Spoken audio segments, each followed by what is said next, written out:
So let me guess, you want to own an NFL team. Great, you have two options. One, you can be incredibly rich and buy an existing team, and voila, now you own an NFL team. Or option two, also be incredibly rich and convince the league to give you a new team that doesn't already exist. When Clint Murchison, who was already incredibly rich, wanted to make his dreams of owning a team come true, he first tried option number one.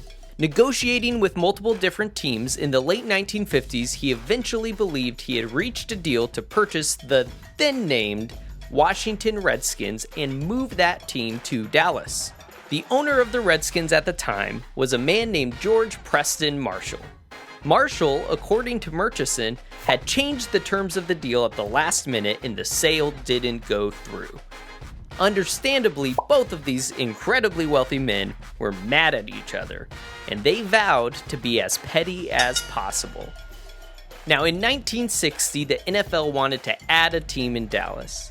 The league agreed to let Murchison be the one who could own this expansion team, as long as the existing owners voted unanimously to add him to the league.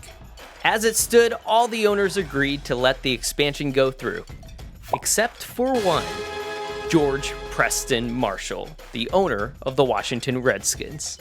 Seemingly on the cusp of missing out on his chance to own a football team, Murchison learned that Marshall had recently had a falling out with a man named Barney Breeskin.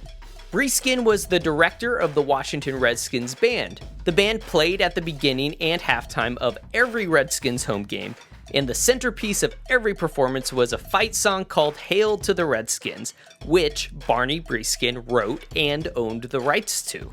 Seeing an opportunity, Murchison and Breeskin reached a deal, and Murchison bought the rights to the song for $2,500, or a little over $23,000 today, which is pocket change if you're incredibly rich. Murchison then, in his own petty move, reached out to Marshall and let him know that if Marshall didn't change his vote to let him own a team, that Murchison would no longer allow them to use the song Hail to the Redskins at their home games.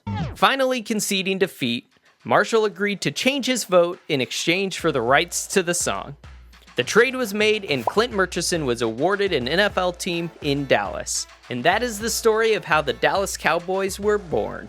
But America's team, as the Cowboys like to be called, was very close to not existing at all. And even before it existed, the petty fight of the owners kicked off one of the deepest and longest running NFL rivalries between the Dallas Cowboys and the now Washington football team. But what do you think? Is the Cowboys-Redskins rivalry the best in the NFL? Or is there a rivalry you think is even better? Comment below and I just might make a video on NFL rivalries in the future.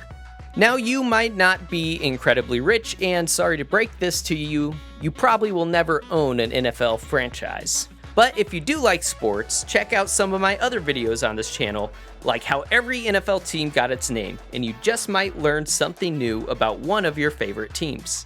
If you enjoyed this, please consider liking and subscribing, and if you are subscribed, make sure to turn on the bell to get notified with every new video. Thank you for watching, and I'll see you on the next video.